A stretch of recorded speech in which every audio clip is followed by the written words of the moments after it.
All right, welcome back. We're doing Absolute Evil. We get all the villains of everybody coming together in contrast to the heroes who are not even together. So let's hop in and talk about it. We start in 1951 with Hawkman. Look at that guy. Gentlemen of the House Un American Activities Committee, you called me to this closed door session to answer certain questions. I've thought long and hard about these answers. During my covert work as the Hawkman, my true identity has remained my own secret. Now you say I have to give that secret up. My face, my name, my life, I do consider these my own business. But sometimes business takes a backseat to pleasure. And you know what? It'd be a real pleasure to inform on the commie rats nibbling away at this great country. What do you want to know, boys? So that's Hawkman. Apparently, he just does covert ops for the American government. But now he is finally just fully committed to them. And now we pick up with Oliver Queen Green Arrow talking to Roy on the phone, hitting all my targets. We are supposed to be getting a Green Arrow series. I just wonder what it's about. But Green Arrow, Oliver Queen, is in the Arrow Cave and he's just practicing. I'm practicing my party piece, the Robin Hood bit. And it seems in this universe, Oliver Queen is also just a billionaire dude. He of little faith. When I paid for the setup, of course I'm going to use it. I've got everything I need down here. Archery range, computer setup like you wouldn't believe, garage, and a convertible I designed. The injector seat, you never wanted one of those. An important tidbit is that we can't hear Roy. We just hear a one-sided argument or conversation with just Oliver Queen. And Roy is clearly not part of this operation. I'm not allowed to have hobbies. I asked you if you wanted in on this, man. What's with the third degree? I'm going after Jubal Slade.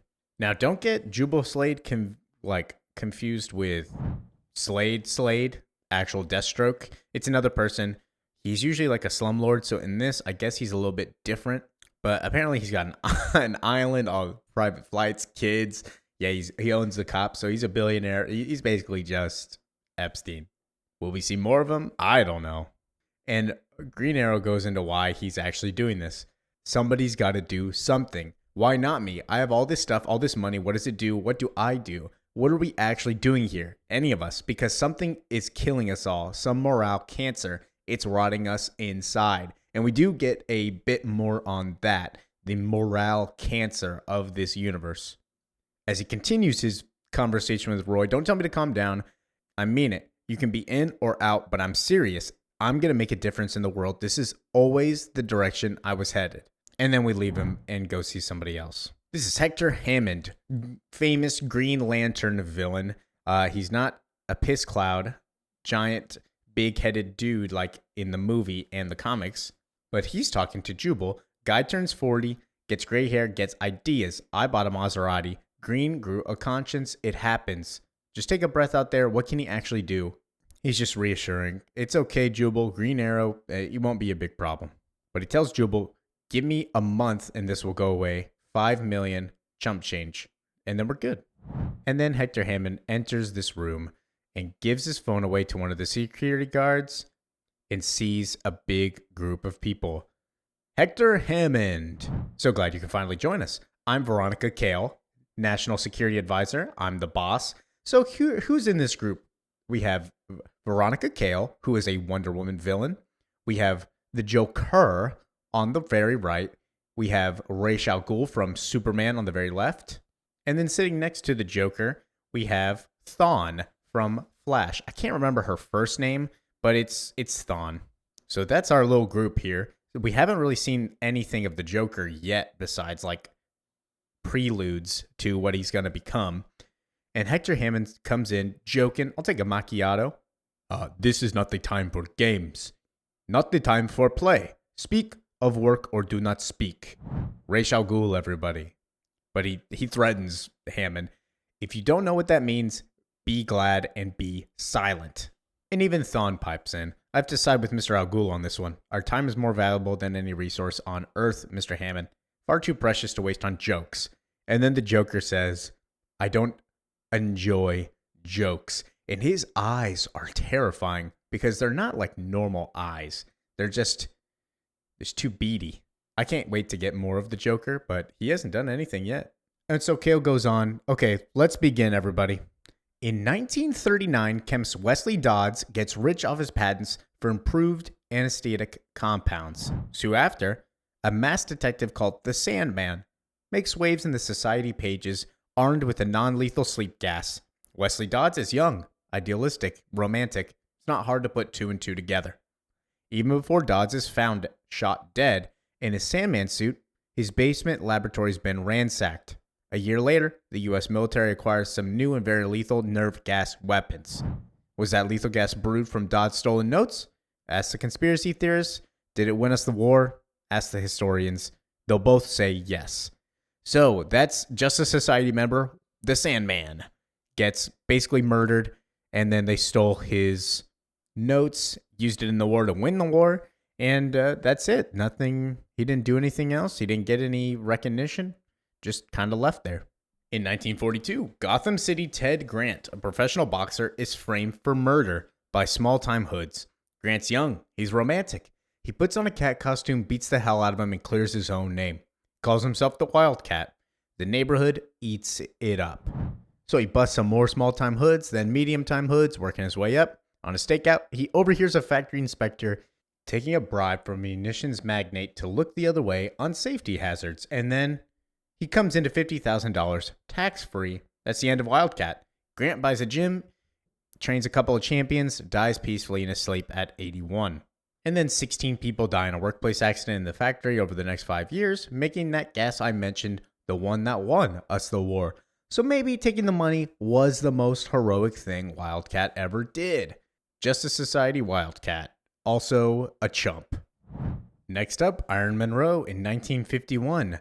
In Los Angeles, a movie stuntman and a freak of nature. Rumor has it that he could stop a bullet at 50 yards and outrun a locomotive. He decides he wants to fight a never-ending battle for truth and justice. The never-ending battle seems to involve a lot of socialist meetings. He's called before Hewitt in a special closed-door session around the same time as a couple of other adventurers of the time period. But Monroe refuses to name names. Calls McCarthy a demagogue. That's the end of him. Within a year, he's living in a lowly shack in the Nevada desert, which is accidentally targeted for chemical weapons tests. Someone filed the wrong paperwork. Monroe's lungs weren't as tough as the rest of them, but they were just as red. So, Iron Monroe, part of the All-Star Squadron, just gets excommunicated, basically, and then killed by somebody. Apparently, whether they did file the wrong paperwork, who knows? Probably not. But Cale goes back on. 3 out of 100 examples throughout history, there have been individuals who acted outside the status quo. And the status quo has dealt with these individuals one way or another. Who remembers them now? I don't know. So it goes, and so it has always gone. Until recently. So basically, the people of the Justice Society just don't exist. Everybody that's been good has been somehow stopped by nature, is what she's getting at. Until recently, where all of the absolute heroes have popped up. From the Gateway event. So called because it took place in Gateway City, and because it apparently opened the door for a whole bag of craziness. That thing is called the Tetracide. It was the second most dangerous creature to appear that day. This woman is the most dangerous. Wonder Woman. She arrived here from hell. She deafened a city, she became a Gorgon, turned the Tetracide to stone, and destroyed it with one punch. She also, and this is the part I find most concerning, took operational command of the scene. Troops on the ground deferred to her. Based on what exactly? Her bearing, her tone, mind control? I don't know. But why was she not arrested? So essentially, she's upset that this person just took control and disrupted the natural order of things. At the same time, word spreads of another creature. This one is male, violently disrupting Lazarus Corps operations in Brazil, shrugging off artillery that should have blown a hole straight through Iron Monroe, melting tanks with his eyes. Following which, a trained Peacemaker agent ignores the Brainiac's algorithm recommendations and writes her an after-action direct report. In what poetic detail? And Ra's al Ghul pipes in, "You are more interested in how the report was written than the contents? I'm confused. And also, I don't even know why he cares, because he wants this guy as his son. If you haven't been keeping up with Absolute Superman, he was like, we need this guy to inherit all my stuff." Anyways, continuing on, it's indicative of a trend. Gotham City, this one is a human that we think, but he seems to redefine what a human can be. He appears and vanishes like a ghost. He somehow built his resources into the city itself. He wears an axe blade on the chest, for God's sake. And the Joker pipes in. He didn't take the money. Not like Ted Grant did. He left it off and did the good thing. And Kale even says it. Unlike Ted Grant, you're right. He didn't take the money. But what else have we seen? A vast alien object falls into the town of Evergreen. A second gateway event. Less telegenic. This time, thank God. It helps that the object isn't around anymore, but we know who the survivors of the event are, and they've been altered. This is Green Lantern. Meanwhile, a military experiment at Fort Fox Base goes haywire. Again, there's at least one survivor who remains altered and on the run.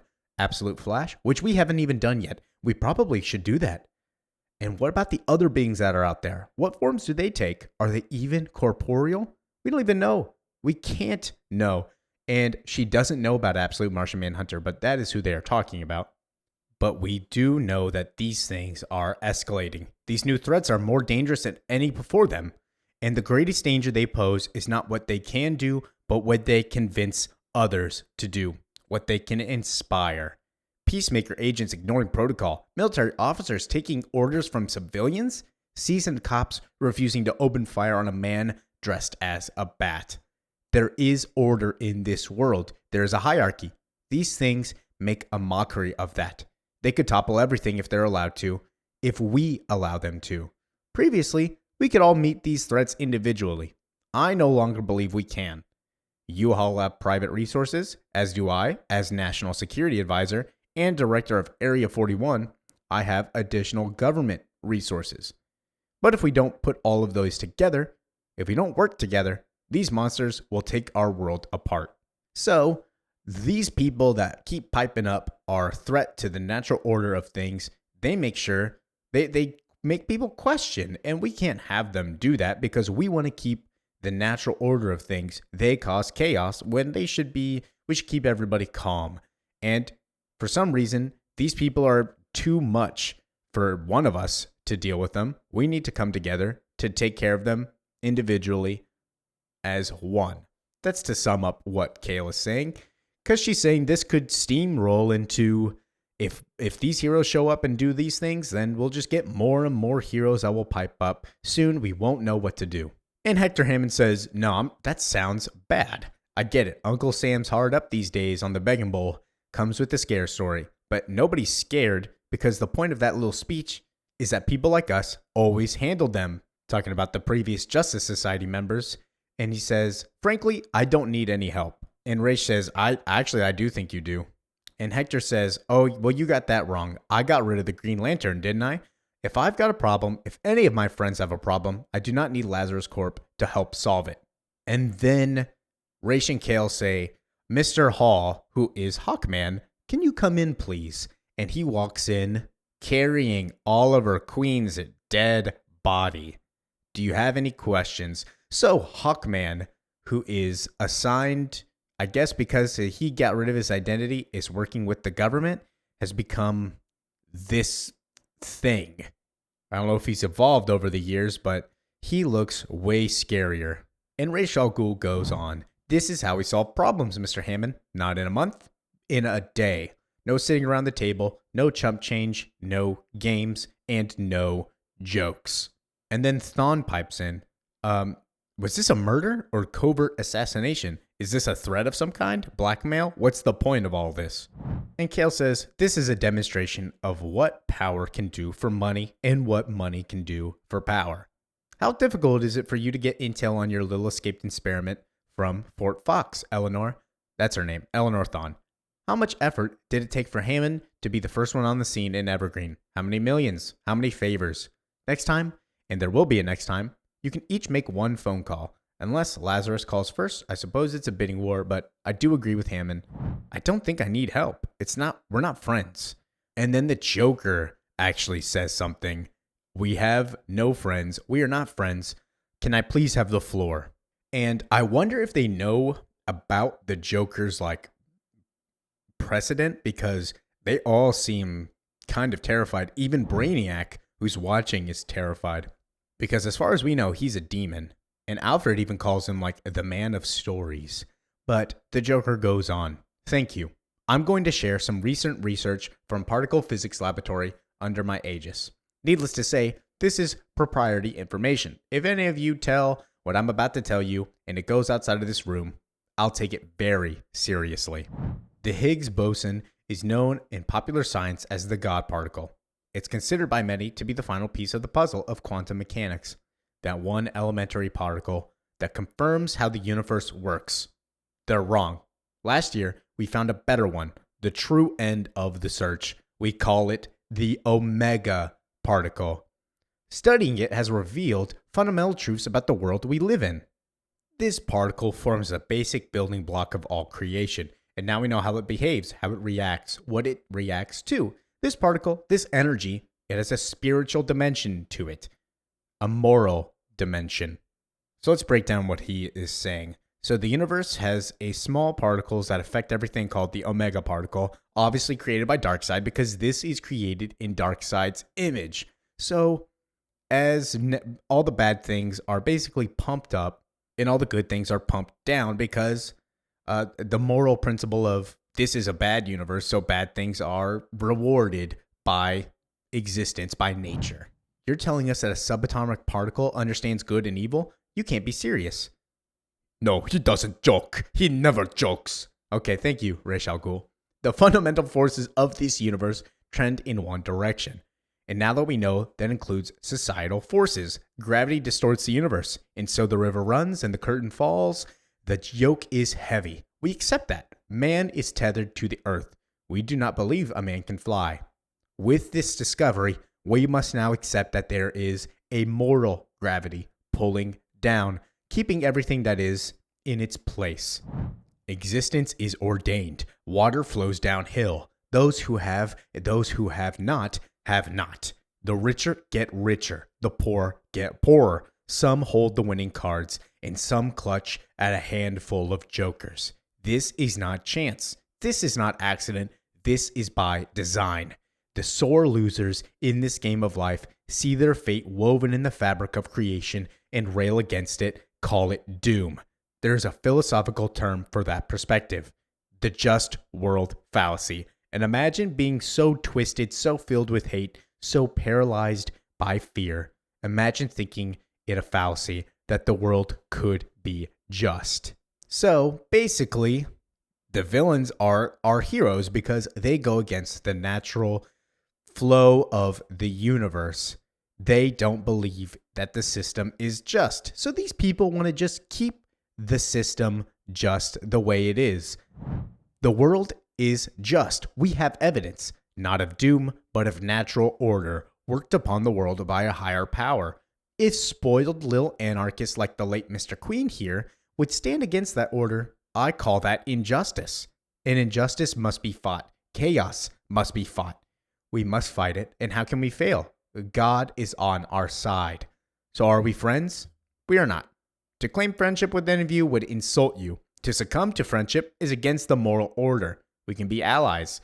Here in this room, our watchtower, looking down from high above, we can herd. We can be in a league. Between us, we can ensure the moral arc to the universe bends towards justice. A toast, then to an ordered world, and to our Justice League. So they created the Justice League to fight against the injustice of our heroes for going against natural order. We see Brainiac working together with Mirror Master. Mirror Master is here to see how everything connects, here in my mirror, how it all connects and reflects. And then he says, indeed, a measure of balance suits my own goals. Hammond balances Ra's, and the Hawkman, their egos can focus on one another. And Thawne's skepticism matches Kale, the true believer. But this man who doesn't joke, we need to reflect him, learn his secrets, negate his threat. There's a name I recall from my glimpse into your mirror world, someone worth investing in. I think for the Justice League to be complete, it needs one more member. So he wants a balance in the Justice League. And so we see this man sitting on a farm, drinking tea with his wife. Sunset and green tea, a wonderful life. It's strange. I was an angry young man, Dora. envious of others for their powers, their popularity, even their looks. But right here in this moment, I can't think of a single thing I want. And then he gets a phone call. No rest for the wicked, as they say. It'll be just a moment. And it's Lex Luthor. How can I help you? So he is definitely a villain based off what he just said. And I wonder if it's because his looks are deceiving, is that he balances the Joker. If he's also just like a human demon compared to Joker being a demon, if that makes sense. My guess is that this Lex Luthor looks so innocent, but is actually just the worst human ever. But yeah, that's it. Welcome to the Absolute Justice League. These guys are going to go crazy because, I mean, this is like just a bunch of money. Thank you all for listening, watching, and enjoying. Yeah, peace out.